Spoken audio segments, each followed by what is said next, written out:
आज की वीडियो बहुत इंटरेस्टिंग होने वाली है। आइए मेरे साथ नेम गेस करें।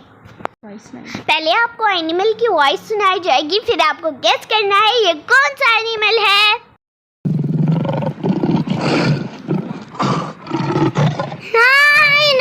जी, आपने बिल्कुल सही गेस किया। प्यारे बच्चों, क्या आप जानते हैं मेल लाइन के चेहरे पे बड़े बड़े बाल होते हैं, जिस वजह से वो आसानी से पहचाना जाता है। आइए अब नेक्स्ट वॉइस की तरफ चलते हैं। जी, ये कैंगरू है। प्यारे बच्चों, क्या आप जानते हैं कैंगरू की बेली में एक पाउच होता है जिसमें उसका बेबी बड़ा होने तक रहता है। प्यारे बच्चों, क्या आप जानते हैं कैंगरू कभी भी सीधा नहीं चलता, हमेशा जंपिंग करके चलता है। आइए नेक्स्ट वॉइस की तरफ जाते हैं। क्या आप पहचान सके हैं? जी, ये एलिफेंट की वॉइस है।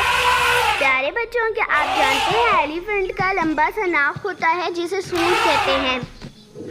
एलिफेंट का बहुत ज़्यादा वजन होता है।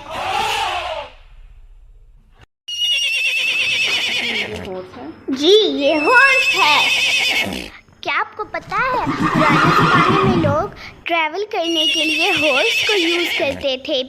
ये बहुत तेज़ दौड़ता है।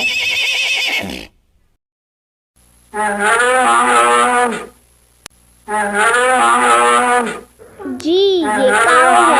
प्यारे बच्चों, क्या आप जानते हैं काऊ दूध देती है जो छोटे और बड़े दोनों पीते हैं और हमारे लिए बहुत फायदेमंद भी है। ये लोग शौकिया तौर पर भी पालते हैं और बेचने के लिए भी पालते हैं। वीडियो थोड़ी सी भी पसंद आई है तो लाइक, शेयर एंड सब्सक्राइब करें।